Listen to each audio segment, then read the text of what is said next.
Camaradas, este acto del Día Internacional de los Trabajadores tiene como objetivo principal el desarrollo de un movimiento internacional de masas de trabajadores y jóvenes contra la guerra. Es una tarea de vida o muerte e inseparable de la construcción del Comité Internacional de la Cuarta Internacional como el Partido Mundial de la Revolución Socialista. Al igual que todas las otras regiones del mundo, es obvio que América Latina no va a ser la excepción a la catástrofe de una tercera guerra mundial. Ya es vista como un campo de batalla por el imperialismo norteamericano en una lucha por defender la hegemonía de Estados Unidos contra la intrusión de una China en auge. Este 1 de mayo también estamos conmemorando el centenario de la Revolución Rusa de 1917 y, en particular, su lección más importante, el papel irreemplazable de un partido revolucionario auténtico de la clase obrera armado con el programa del internacionalismo socialista.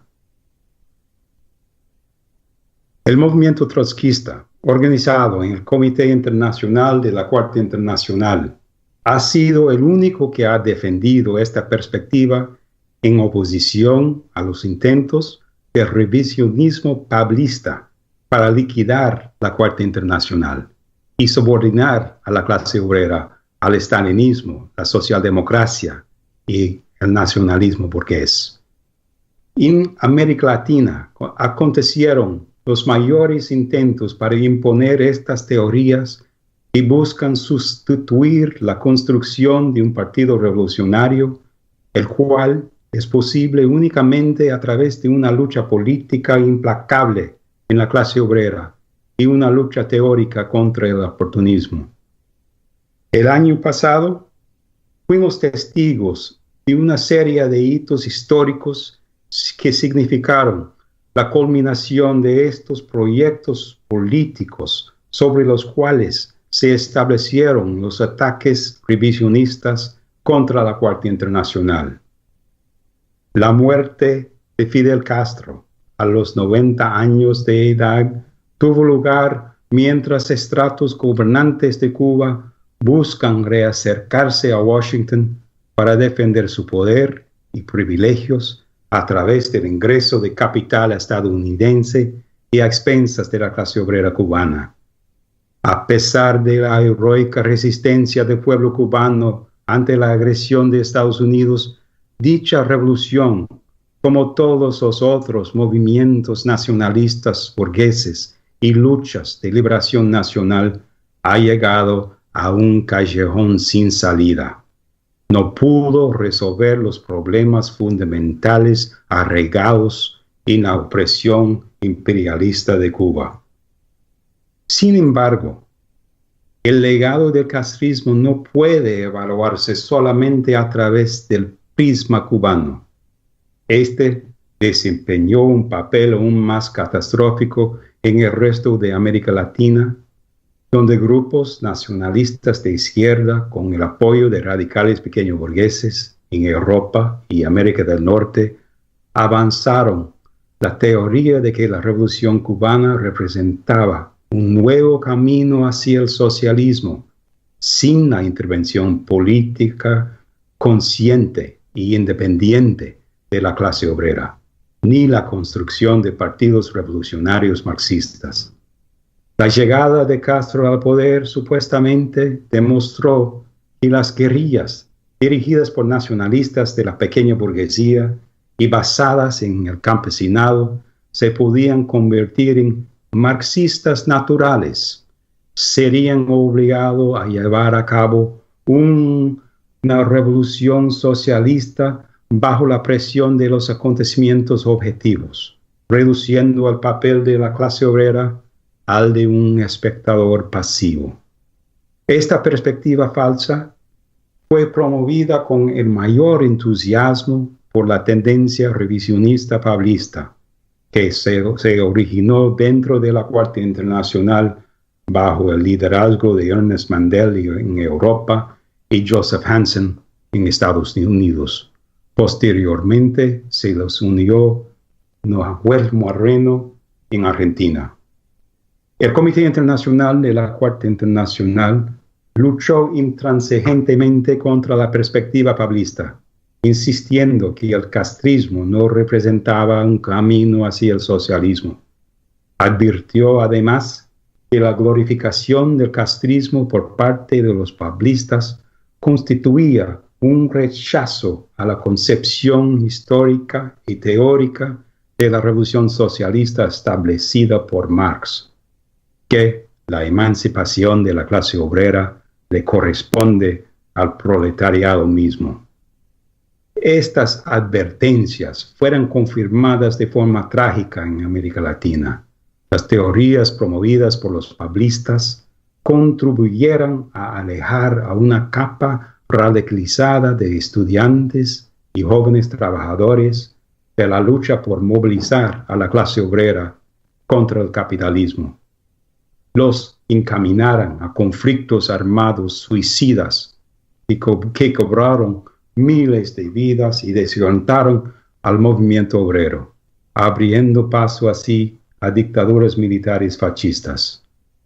El impacto general que tuvieron el castrismo y de forma aún más decisiva las tendencias revisionistas que lo promovieron fue el de detener la revolución socialista en todo el hemisferio.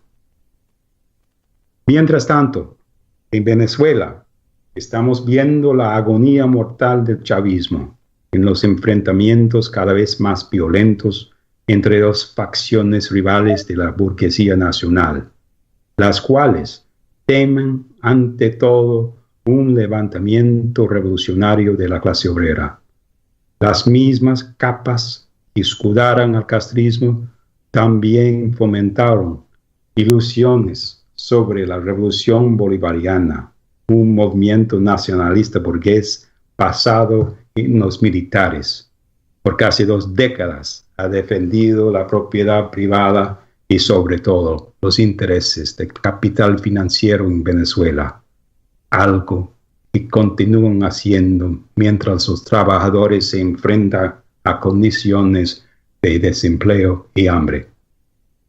Por último, este año también fue testigo del naufragio final del Partido de los Trabajadores de Brasil, con la destitución de Dilma Rousseff y la consolidación, bajo sus antiguos aliados políticos, del gobierno más derechista desde el fin de la dictadura militar. Si el PT le abrió paso a la situación actual, también se debe decir que el conjunto de organizaciones de pseudo izquierda que tuvieron un papel fundamental en su fundación y promoción son responsables políticos de los graves peligros que afronta la clase trabajadora brasileña actualmente. La parte principal de este proyecto político fue llevado a cabo por las mismas organizaciones que se habían separado del movimiento trotskista en los años 60 para acoger al castrismo.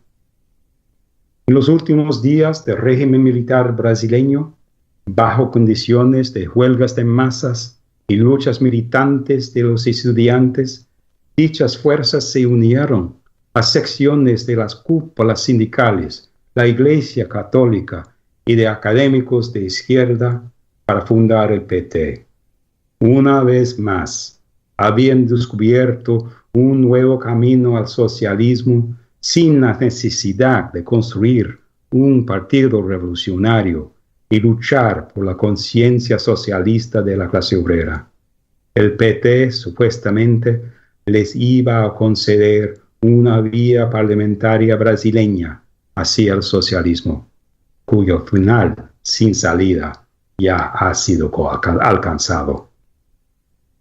Con el desprestigio total del Partido de los Trabajadores, todos estos grupos, pablistas y morenistas, se han trasladado hacia la derecha y se están dedicando a construir una nueva trampa política para la clase obrera, en la misma línea de partidos burgueses de izquierda, como Syriza en Grecia o Podemos en España.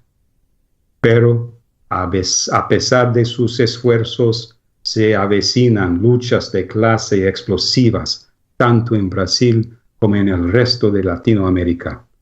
En México, Argentina, Brasil, Venezuela y en todo el continente, una lucha exitosa contra los ataques del capital nacional e internacional exige la movilización política independiente de la clase obrera en la región e internacionalmente. Es decir, la construcción de un movimiento unificado de las masas obreras en América Latina, junto con los trabajadores en América del Norte, en una lucha común contra el capital financiero y las empresas transnacionales que los explotan a todos. La cuestión más urgente sigue siendo la de desarrollar una dirección y una política en perspectiva revolucionaria. Para esto es necesaria una asimilación de la larga historia de luchas por parte del trotskismo plasmado en el Comité Internacional de la Cuarta Internacional y la construcción de sus secciones en cada país.